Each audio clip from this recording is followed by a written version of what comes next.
YouTube, is Brian Proctor back with another video, and this one is entitled How to Draw a Better Comic Book Panel.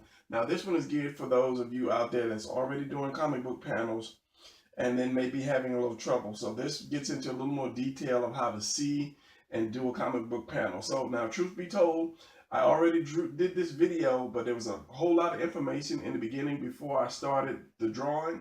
So I cut it and I threw a new intro into it so we can get right into the lesson. So the script or the direction for this one particular panel that I'll be doing is John is standing in his office pondering when the phone rings. So that's the direction we're going. So with that, let's get right into the video. So let's just throw a couple panels up. So John is in the room. Let's just say office, and room, office. And the phone rings, so let's just do this. And I'll do these small. So let's just say the first one, we'll put the phone like right here. This is like an office phone. That's why I said office phone. So whatever office phone looks like. I mean, they're probably new office phones, but since it's been a long time since I've actually seen an office phone. They may have changed. They may still be the same way. So let's just say here's your phone, and then it's flat on the desk, and let's say here's John here.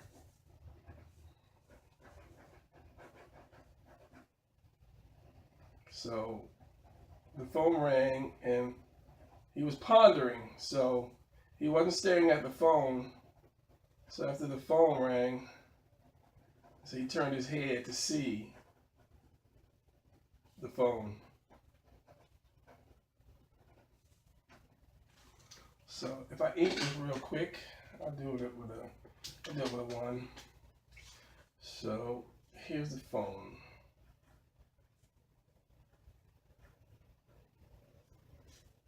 And then you have your screen, and then you have your dolly buttons. Office phone, and maybe sitting on something, but that's the office desk right there. So you've got your cord. Of course, you're going to have to know what kind of phone you want to put, and that's why I say reference. Reference is your best friend, and your numbers or whatever. So you want to make it as realistic as possible, and the cord, the little squiggly thing goes here. Don't quote me on the squiggly thing. So here's John. That's going to be up, and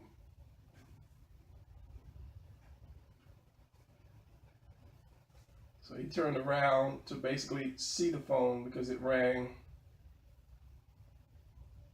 and that's a mad look. He's not mad, he's just kind of like turning around to see the phone right there. So another panel, let's say we'll do this. Let's say here's John here, and this will be an up shot. That was kind of a down shot, so here's more of an up shot here. The oval for the body, the neck, so the head will be here, and he's going to be turned like that. So let's say here's your desk. I'll give him more desk right there, and then here's your phone right here. And I would open that up a little bit to show more table, to give more phone, just because. And I'll go ahead and ink that. And we start again. So again, he turned, because he was pondering. So he turned around to see the phone, which is ringing.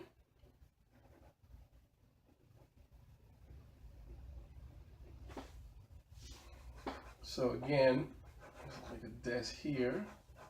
You gotta figure out, okay, what kind of desk is what kind of desk is it? So if I do this,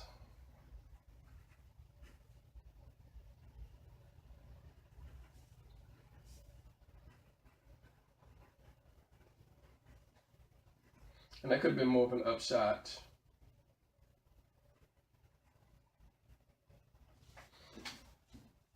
By putting the desk a little further down maybe.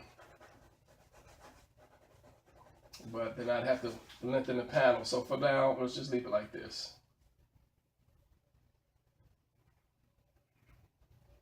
And all these elements come into play because, as I say, you're going to have to be able to translate this to the reader.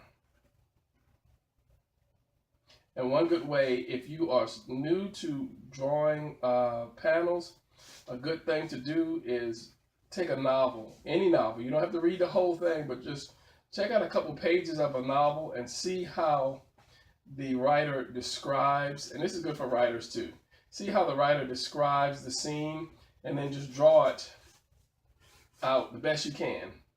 You got ears. And that helps you with doing panels. So another one would be, let's just say, like this, another panel. And this is how I always draw my panels out. I'll rough them, and then later on I'll come up and find out what shape they should be. So let's just say, let's do this as a small one. So this would be a far shot.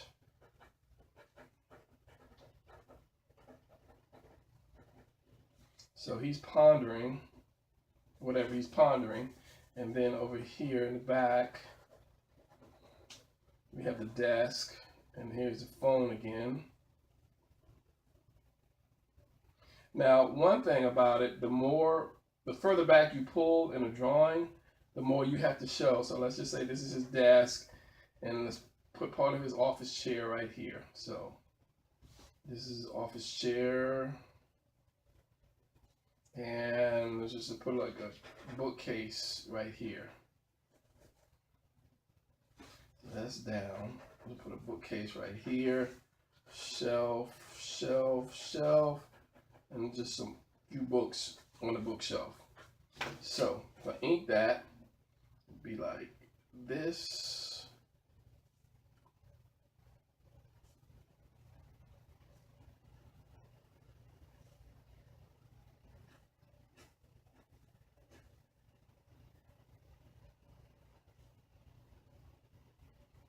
And I'll explain each one of these in a minute. I just want to get a few ideas down for you guys so that you kind of understand. And as I say, if you see somebody, you have to visualize that person in a room and then actually design the room. Where is that person going to be standing? The expression, the clothes, but all that should be given to you by the writer. If the writer is good, he should tell you, or she should be able to tell you what John looks like, what John's wearing, all of that stuff that you need. So there's the phone ringing. This one the phone is ringing. This one the phone rings, and that's the actual proverbial ring sound. I hope I didn't go out of the panel with you guys. So think of a couple more. And this is something you're going to have to be able to do in your head. Your head is going to have to see the picture and spin around for what is the best and exciting drawing. So let's just do like a close-up.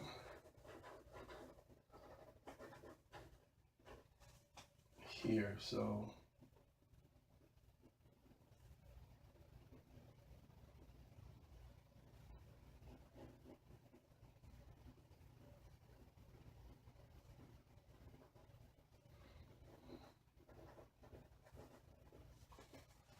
we kind of turned, and let's just say we'll put the desk right here. And of course, again, here's the phone. And for this one, I'll crop the phone out just because I don't know. We'll have enough of the phone to see that it's a phone.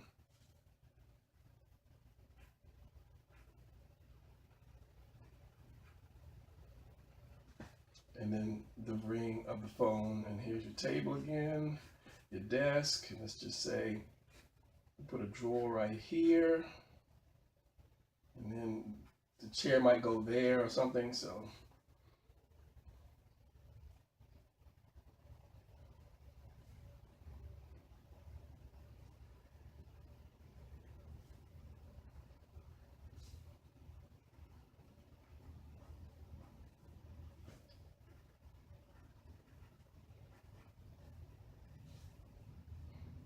Because it's a close-up of his face, give him a little hair.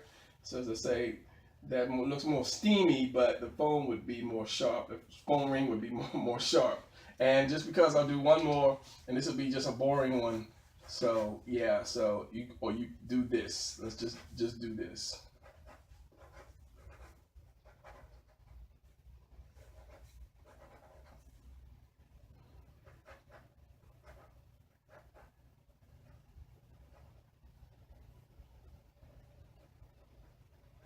And this is just a picture of the phone itself, or yeah, just a drawing of the phone itself, which would be kind of boring, but if the script called for close-up of the phone, then you would do that. But to me, that would be a get over, but it is a way that you can do it. I mean, you can do it that way.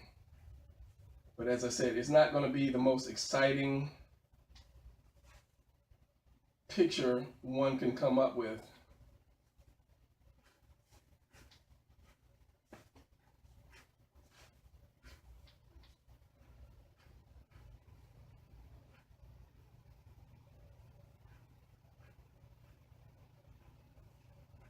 And your screen, your view screen, corners of the phone, your desk, maybe the corner of the desk, and your phone lightning, phone ringing thing again. So as I said, these are there's 5 panels that you can actually do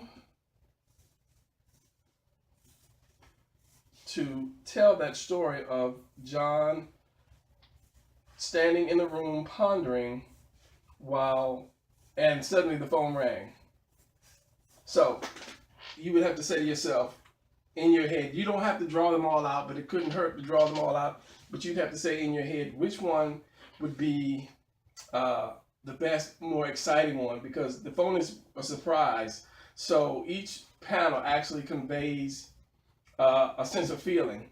Because this one is more like a surprise, because he turned his head, it's almost like, or the way he has his back to the phone, it could almost be like he doesn't want to be bothered, and the phone rang, and he had to turn because he was bothered. This one could be, because it's more of a down shot, it could be more of a surprise to him that the phone is ringing, because you're just looking down on it gives you a different kind of feeling.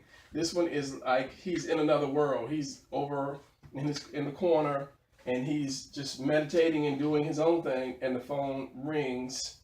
And that could be a great establishing shot. You know that he's in the office, and let's just say he was a doctor or something like that. So then he would have his little degree or something on the wall, and yeah, he could have some banner or something there. If it's like some kind of agency, temp agency or whatever. So that's a great establishing shot. But as I said, because his back is turned to it, that's more like he's off in his own world somewhere.